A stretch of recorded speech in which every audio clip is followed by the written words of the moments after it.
The historian reconstructing this account begins with a single documented fact.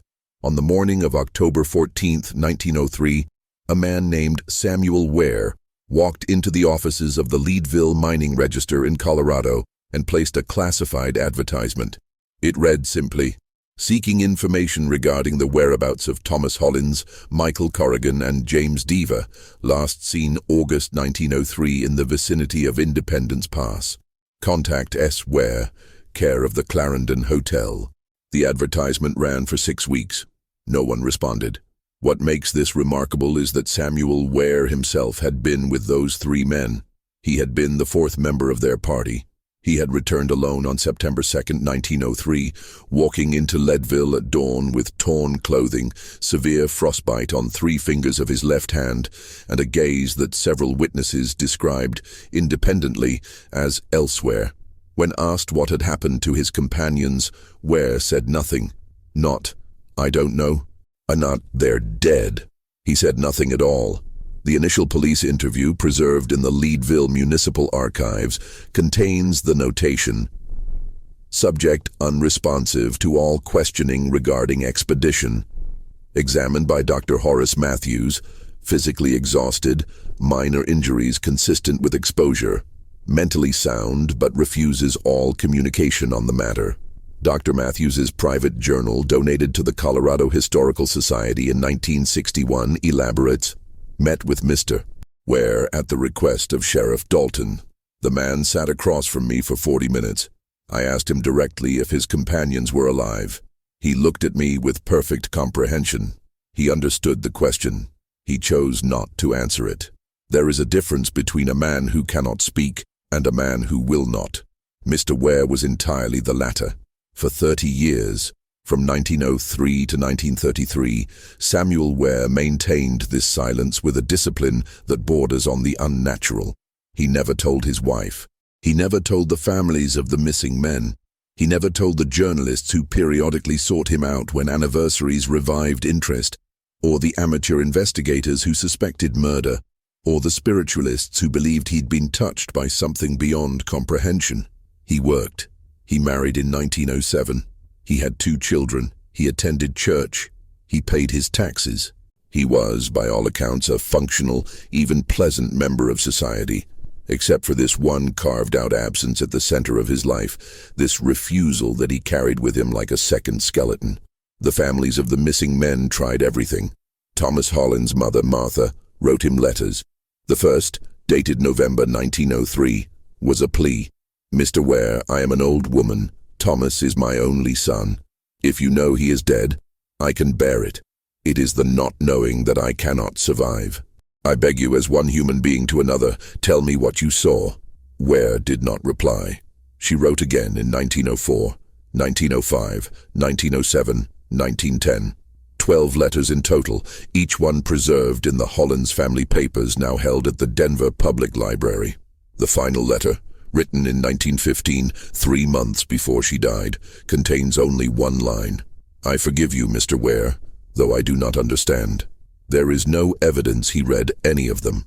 Michael Corrigan's brother Daniel took a more aggressive approach. He confronted Ware outside his workplace in 1906, demanding answers. A police report documents the incident. Daniel Corrigan apprehended for public disturbance after altercation with Samuel Ware. No charges filed. Witness statements indicate Mr. Corrigan grabbed Mr. Ware by the collar and shouted, "Tell me what you did to him."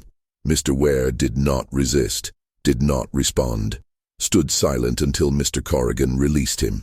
James Deaver's fiancée, Elizabeth Marsh, tried a different tactic. She visited Ware's home in 1908, carrying a photograph of James. She showed it to him at the door. According to her diary, also archived, Ware looked at the photograph for a long time. She wrote, "I thought perhaps seeing James's face might break something in him. He stared at it as though memorizing features he had forgotten. Then he looked at me. His eyes were not cruel. They were not empty. They were sorry." But he handed the photograph back and closed the door. The only time Samuel Ware's silence wavered, if it can be called wavering, was in 1918. He was 43 years old. His daughter, Ruth, was 7. She had been sick with influenza during the pandemic. The local doctor, a man named Eugene Cross, noted in his records that Ware sat beside her bed for 5 consecutive nights while her fever raged. On the 5th night, Ruth woke briefly and asked her father in delirium, "Where did the other men go?" It was a child's question, likely meaningless, pulled from fever dreams. Dr. Cross, who was present, recorded what happened next. Mr. Ware went very still. I believe the question in his daughter's voice reached a part of him nothing else had. He leaned close to her and whispered something I could not hear. Ruth settled immediately and fell into natural sleep. I asked him later what he had said. He did not answer me either. Ruth survived. In interviews conducted in 1972, 3 years before her death, she stated she had no memory of that night, but Eugene Cross never forgot it. In a letter to a colleague years later, he wrote, "I have always wondered if Ware told his daughter the truth he refused to tell anyone else. If in that moment when he thought he might lose her, the weight of what he carried became unbearable. But children remember so little of fever. Perhaps that was why he risked it." Samuel Ware died in 1933 at the age of 58 of a heart attack. He was at home. His wife, Catherine, was with him. According to her later testimony given to a researcher in 1945, his final moments were ordinary until they were not. "He was sitting in his chair," she said. "He'd been reading the newspaper. He set it down and put his hand to his chest. I knew something was wrong. I ran to him. He looked at me, and I think he knew he was dying. And then he said a name. Just one. He said it clearly. Thomas." She waited for more. There was nothing more. He died 40 seconds later. Catherine Ware was asked, in that same interview, if she knew who Thomas was. "I knew," she said. "It was one of the men who disappeared. But Samuel never spoke of it. Not in all our years together. I learned not to ask. So when he said that name, I understood it was important. But I still don't know what it meant. I don't know if it was a confession or an apology or just the last thing on his mind." The researcher pressed her. "Did you ever suspect your husband of wrongdoing?" Catherine was quiet for a moment. Then she said, "No. Samuel was a good man. But he was a man who had seen something. And whatever it was, he chose to carry it alone. This is where the reconstruction begins to fracture into speculation and shadow. Because the silence Samuel Ware maintained was not passive. It was not the silence of a man too traumatized to speak. It was the silence of a man who made a decision every day for 30 years to keep something locked away. And the question that haunts every investigator who has touched this case since is the same. What could be so terrible that protecting it required such absolute, unyielding silence? To understand what Samuel Ware refused to say, one must first understand who these men were before the silence. Before the mountain, before whatever happened in August of 1903 carved a hole in the historical record. The 4 men, Samuel Ware, Thomas Hollins, Michael Corrigan and James Deaver, were not strangers to each other. That much is clear from letters, photographs and municipal records. They were not friends thrown together by chance or desperation. They were, in the language of the time, associates of long standing. Samuel Ware was 28 in 1903, employed as a surveyor with the Colorado and Southern Railway. He had come west from Pennsylvania in 1897, following the promise of work. His supervisor, a man named Harold Grant, wrote in a performance review from 1902 that Ware was steady, reliable, possessed of an almost excessive caution in matters of judgment. That word, caution, appears again and again in descriptions of Ware before 1903. He was not a risk-taker. He was not impulsive. Thomas Hollins, 31, worked in the same surveying office. He and Ware had known each other for 5 years. Letters between them, recovered from Hollins' mother's estate, are formal but warm. They discuss work, the weather, mutual acquaintances. In one letter from June 1903, Hollins writes to Ware, "I think we should take Corrigan and Deaver up on their proposal. A week in the high country would do us both good. You work too hard, Sam." Michael Corrigan was the organizer. 29 years old, he worked as a foreman at a timber yard. He was described by those who knew him as energetic, persuasive, a man who could talk you into anything. He was the one who proposed the trip. The idea, as reconstructed from interviews with his brother Daniel, was straightforward. A late summer prospecting expedition into the Independence Pass region, where rumors of overlooked silver veins occasionally surfaced. Nothing serious, more an excuse for a week away from work than a genuine attempt at fortune. James Deaver, 26, was the youngest. He was engaged to be married. His fiancée, Elizabeth Marsh, later testified that he had been reluctant to go. "He told me he didn't care about silver," she said, "but Corrigan had convinced him it would be an adventure. James said he wanted one last trip before we were married. He wanted something to tell our children. He would never have children." The four men left Leadville on August 11, 1903, with supplies for 10 days. They carried standard equipment: tents, bedrolls, prospecting tools, rifles for game, maps. They were expected back by August 21st. The last confirmed sighting of all four men together was on August 13th at a trading post near Twin Lakes, approximately 15 miles from Leadville. The owner of the post, a man named Abel Fitch, noted in his ledger that they purchased additional rope and dried meat. Fitch later told investigators that the men seemed in good spirits, joking with one another.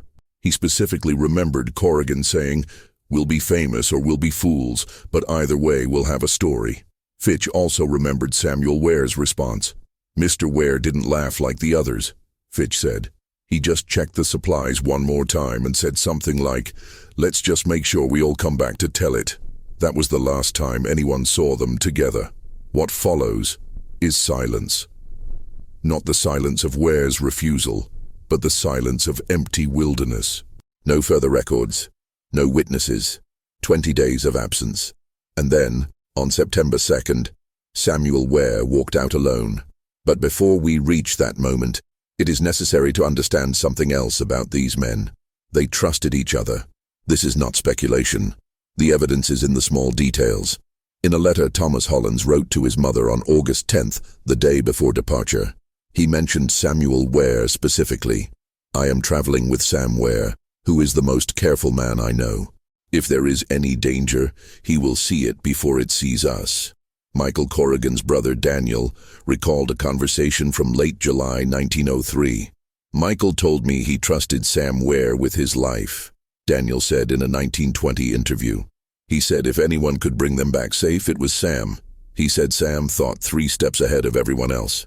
James Deaver's fiancée, Elizabeth, remembered a similar sentiment.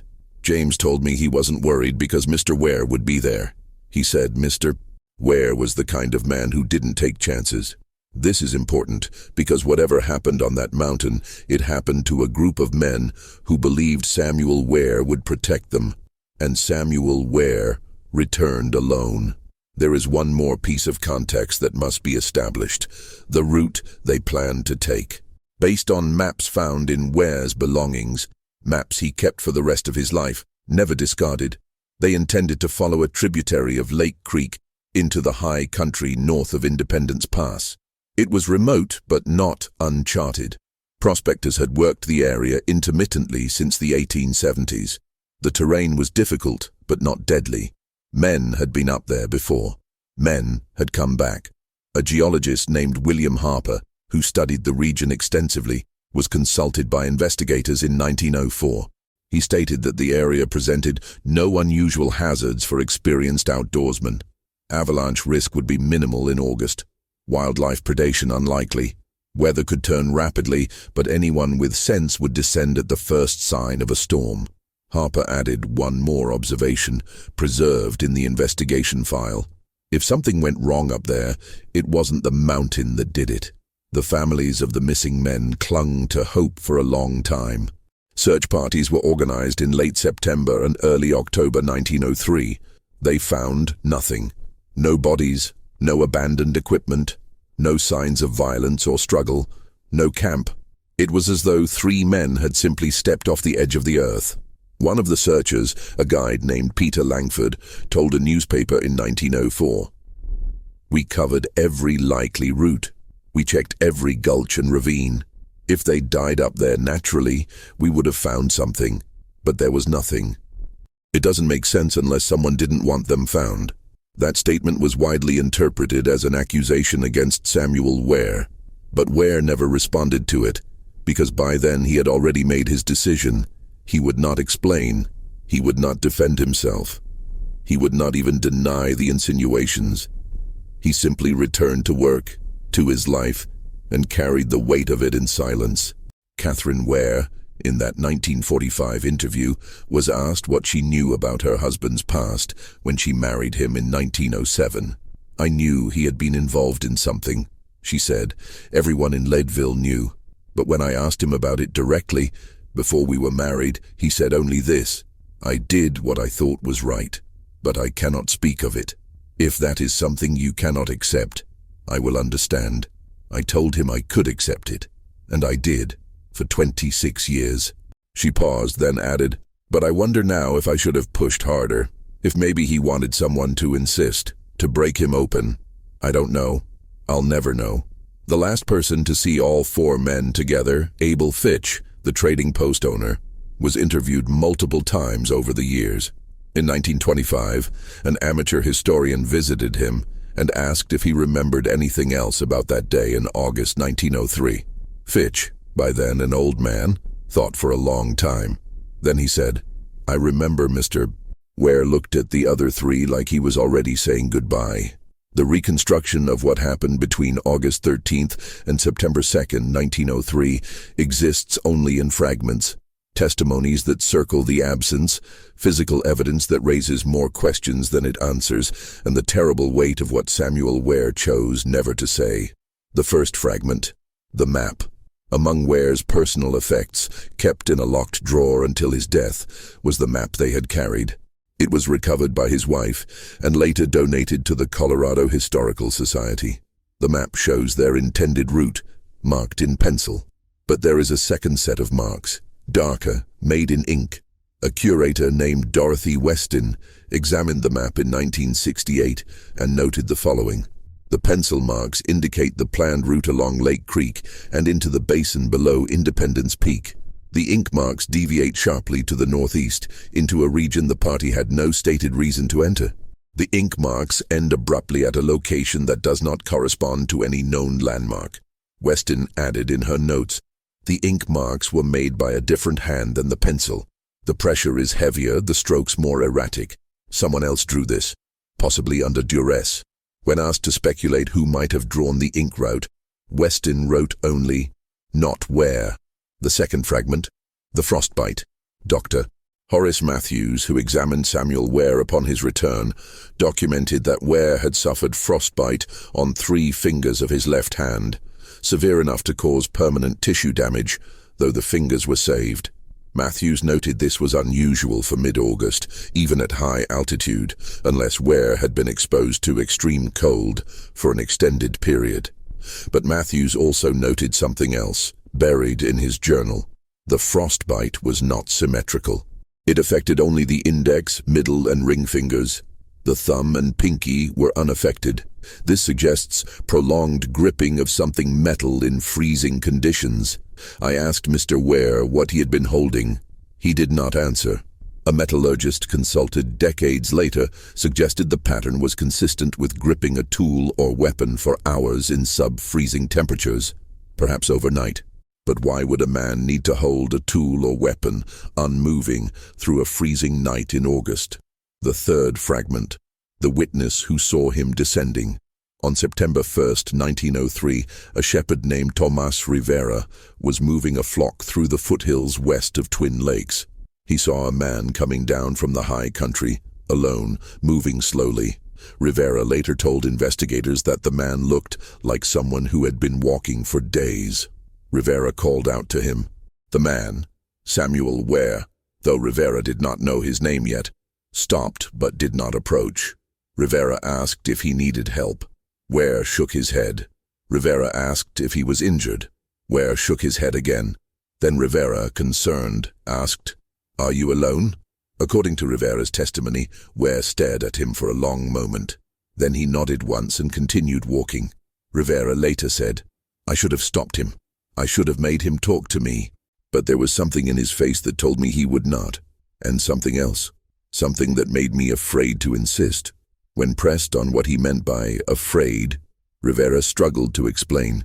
Finally, he said, "He looked like a man who had done something he could never undo, and I did not want to be the one who made him say it." The fourth fragment, what Ware carried with him. When Ware walked into Leadville on the morning of September 2nd, he was carrying his own pack, his rifle, and one additional item that did not belong to him: Thomas Hollins' pocket watch. The watch was identified later by Hollins' mother. It had been a gift from her to her son on his 21st birthday.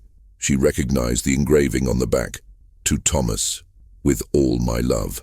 Ware was never asked how he came to possess it, or rather, he was asked multiple times, but he never answered. Martha Hollins, in one of her letters to Ware, wrote, "You have my son's watch. I know you do. If you took it from his body, I need to know where he is so I can bury him. If you took it while he still lived, I need to know why." Ware kept the watch until his death. It was found among his belongings in 1933. His wife, Catherine, said she had never seen him look at it, but she had also never seen him without it. He carried it in his coat pocket every day for 30 years. The fifth fragment, the rifle. Ware's rifle, examined by the Leadville sheriff in September 1903, had been recently fired. The sheriff's report notes, "Weapon discharged within the last several days." Subject claims he shot at game, but did not recover the animal.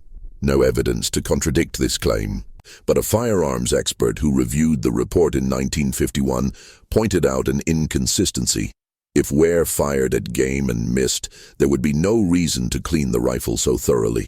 The weapon described in the report had been meticulously cleaned: barrel, chamber, stock.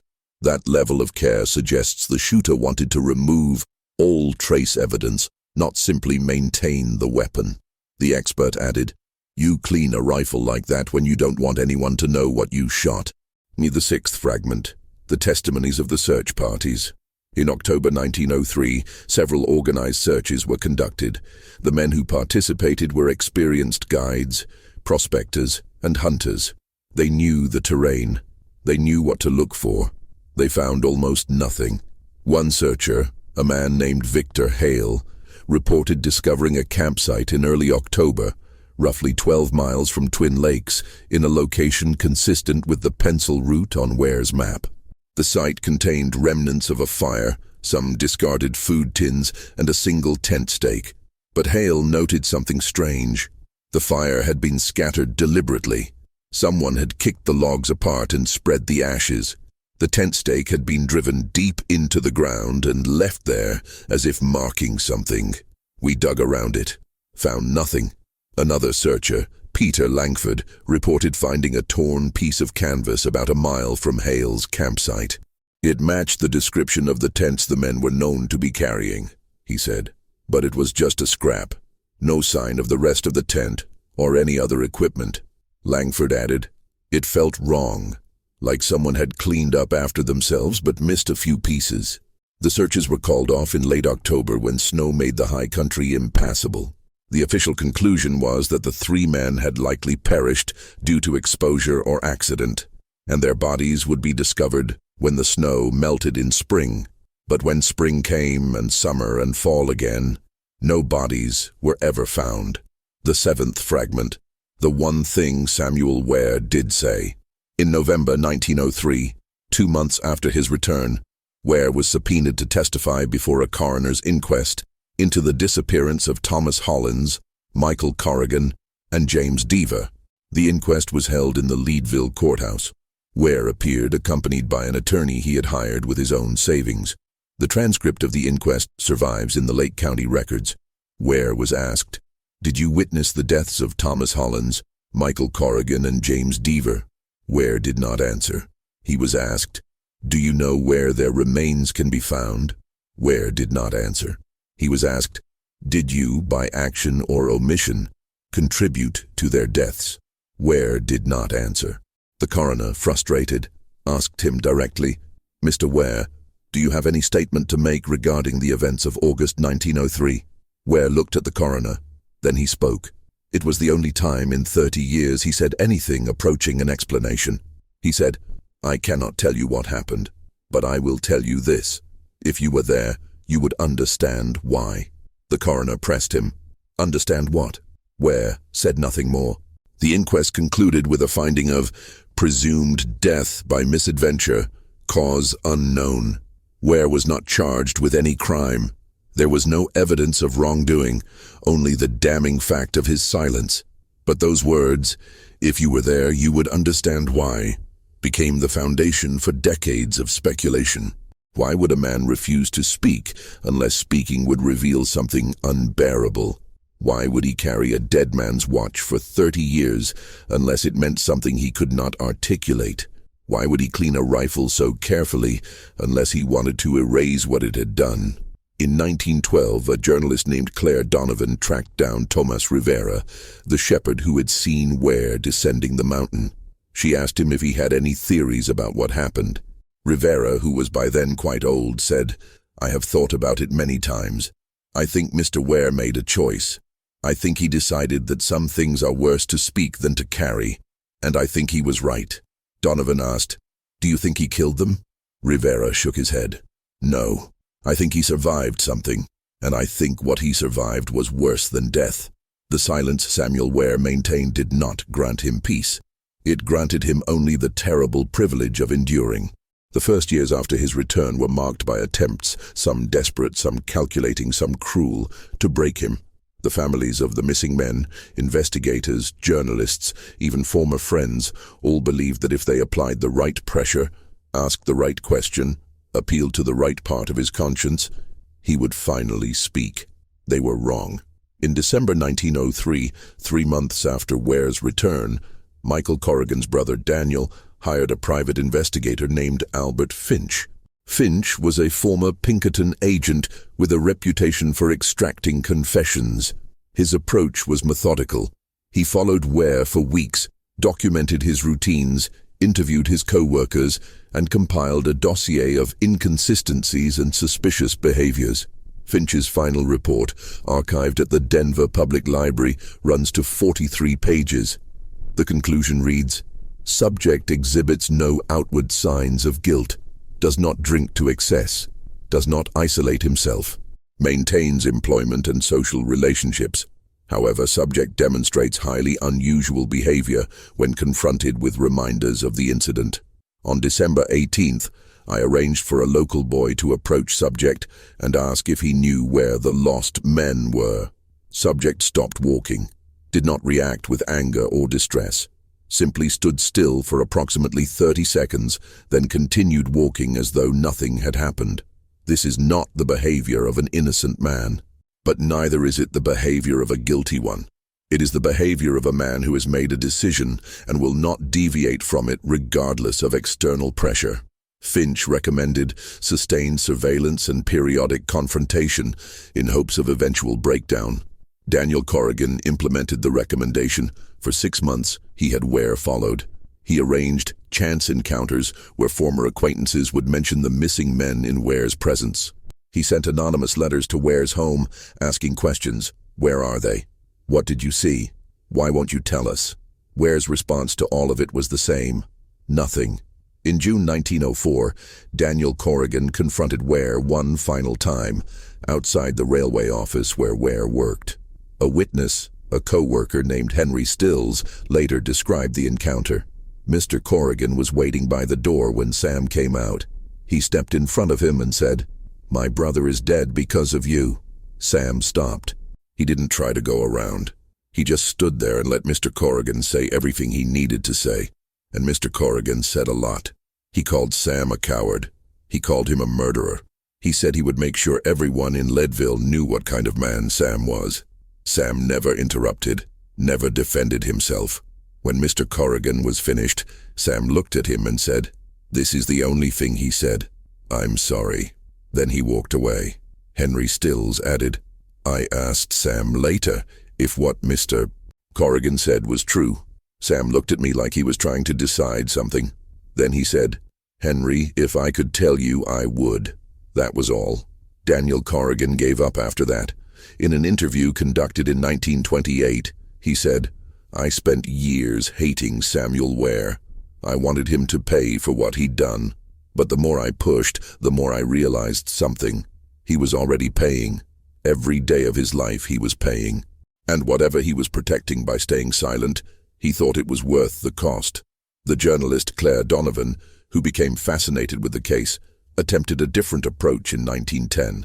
She believed that if she could gain Ware's trust, he might confide in her. She spent months ingratiating herself with his social circle, attending the same church, frequenting the same establishments.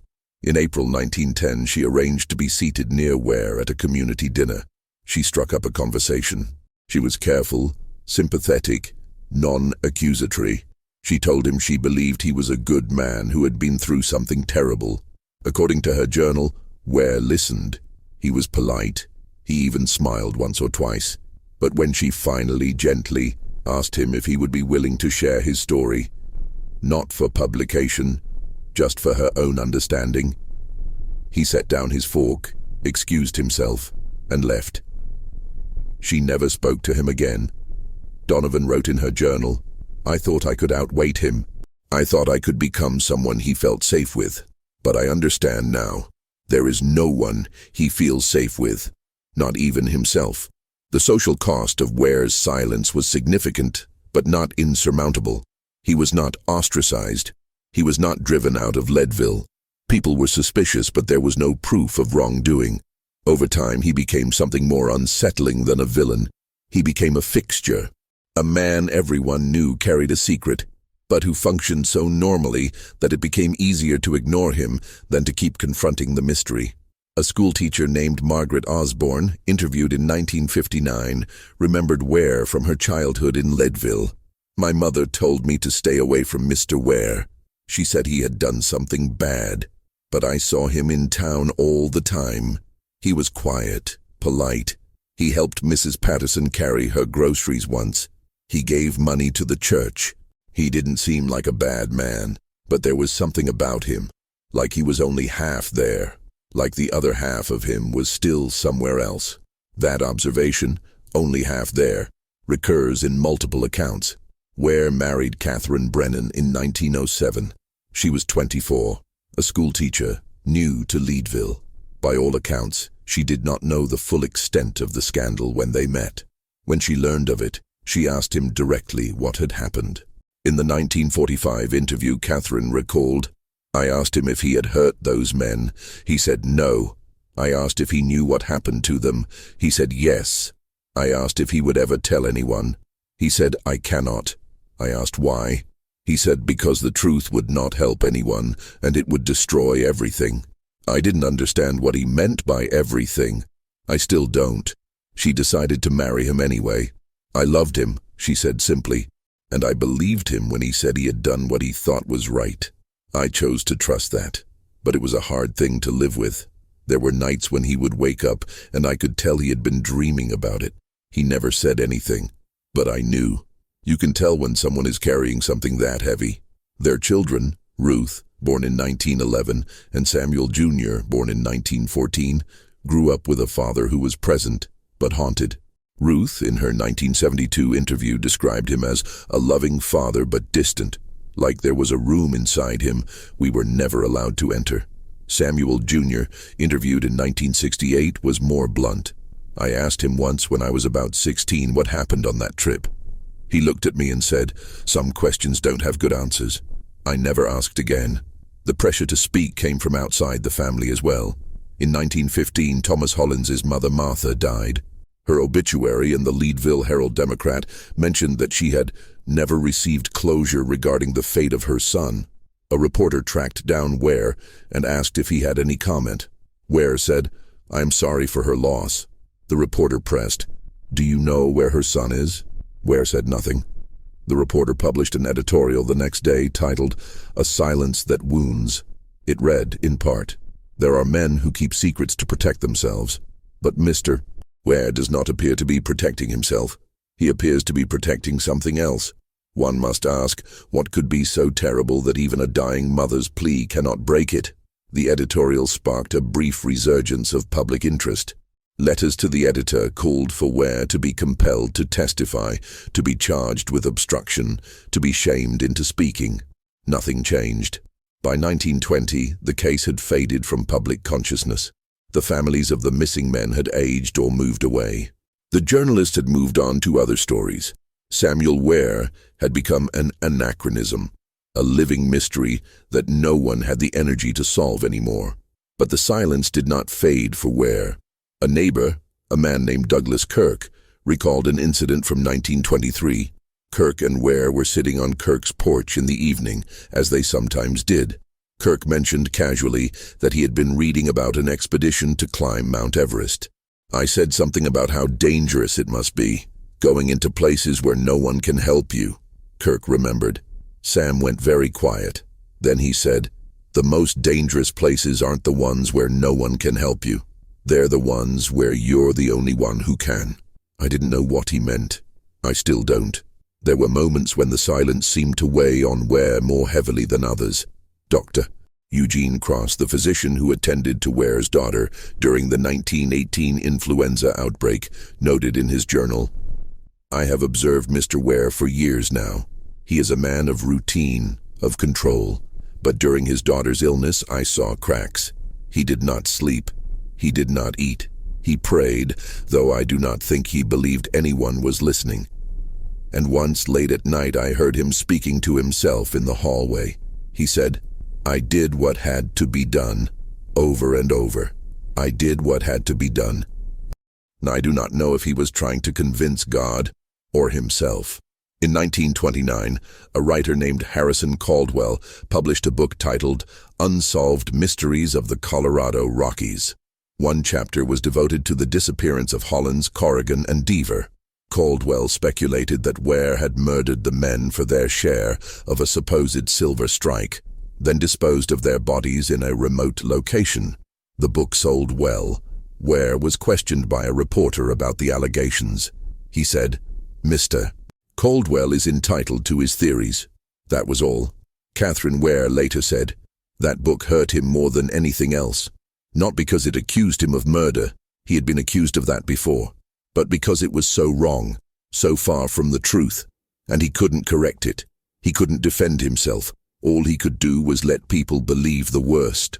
By 1933, Samuel Ware was 58 years old. His children were grown. His wife was still by his side. He had worked the same job for over 30 years. He had attended church every Sunday. He had paid his debts. He had, by all external measures, lived a decent life. But the weight of the silence had never left him. In March 1933, a few months before his death, a young reporter named Edward Lyles, new to Leadville and unaware of the sensitivity of the case, approached Ware and asked if he would be willing to give an interview about the incident in 1903. Ware looked at him for a long time. Then he said, and this is documented in Lyle's notes, "If I thought talking would bring them back, I would talk, but it wouldn't, so I won't." Lyles wrote, "I asked him what he meant by bring them back. He said I meant what I said." Then he walked away. 3 months later, Samuel Ware was dead, and the only word he spoke at the end, the only name, was Thomas. The historian who reconstructs this story must eventually confront the same question every investigator, family member, and curious observer has faced. Why? Why did Samuel Ware choose 30 years of suspicion, social isolation, and personal torment over a single act of disclosure? What could he have been protecting that was worth such a cost? The traditional theories, the ones proposed in newspapers, in books, in barroom conversations, are familiar. That he murdered the men for profit, that he abandoned them in cowardice, that he caused their deaths through negligence and feared prosecution. These theories share a common foundation. They assume Ware's silence was self-serving, but the evidence does not support this. A man protecting himself from legal consequence does not carry his victim's watch for 30 years. He does not place advertisements seeking information about men he knows are dead. He does not whisper a dead man's name as his final word. A man consumed by guilt might stay silent, yes, but guilt that's severe tends to break. It leads to confession, to breakdown, to self-destruction. Ware exhibited none of these. He remained functional, employed, married. He raised children. He was not drinking himself to death in a remote cabin. He was living deliberately in the same town where the families of the missing men resided. This was not the silence of a man hiding from justice. This was the silence of a man who believed silence was justice. In 1956, 23 years after Ware's death, a geology professor named Dr. Leonard Marsh, no relation to Elizabeth Marsh, James Deaver's fiancée, conducted a survey of the Independence Pass region. He was studying rockfall patterns and glacial movement.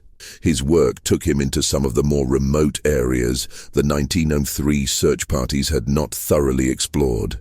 In a ravine approximately 14 miles northeast of Twin Lakes, Marsh discovered something unusual: a collapsed mine shaft, previously unrecorded in any survey. The entrance had been deliberately covered with rocks and timber, then further concealed by years of erosion and vegetation. Marsh reported the finding to the Colorado Geological Survey. A team was sent to investigate. Inside the shaft, they found remnants of old equipment, some rotted timbers, and, buried under several feet of rubble, 3 sets of human remains. The remains were exhumed and examined. Due to the condition of the bones and the passage of time, positive identification was impossible. No personal effects were found with the bodies, but the location, the number of remains, and the estimated time of death were all consistent with the disappearance of Thomas Hollins, Michael Corrigan, and James Deaver in August 1903. The discovery was reported in a brief article in the Denver Post. The headline read, "Remains found near Independence Pass may solve 53-year-old mystery." But the article raised as many questions as it answered. Why were the bodies in a mine shaft? The 1903 expedition was a prospecting trip, yes, but there was no record of an active mine in that location. Had they discovered it by accident?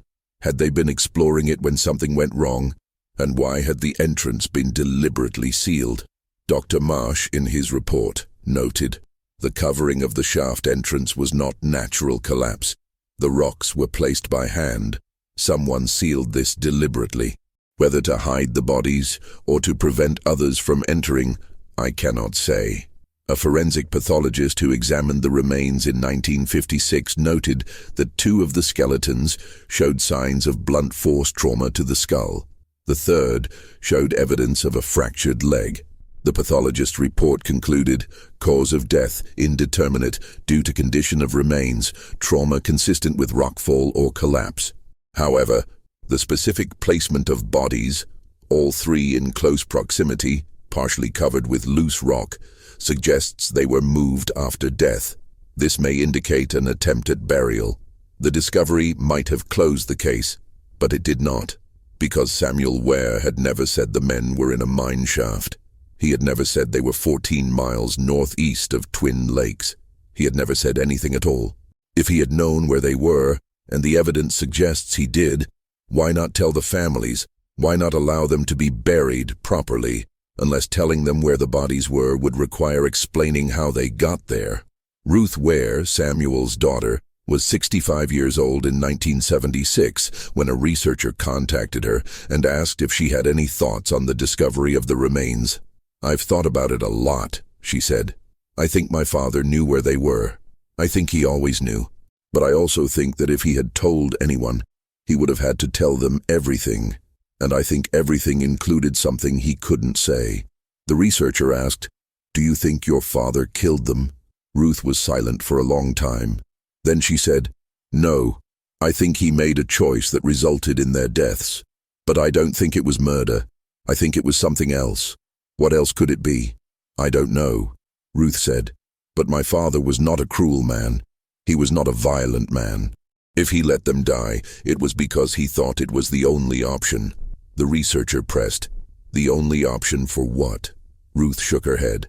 "I don't know, and I don't think anyone ever will. There is one final piece of evidence, discovered only in 2003, 100 years after the disappearance. A private collector in Colorado Springs purchased an estate lot that included a trunk of old books and papers.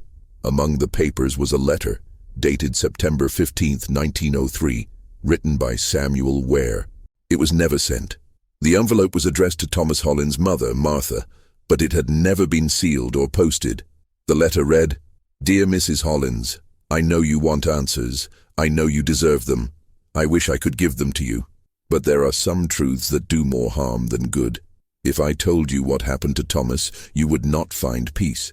You would find only more questions, and those questions would destroy you the way they are destroying me. Your son was a good man. He trusted me.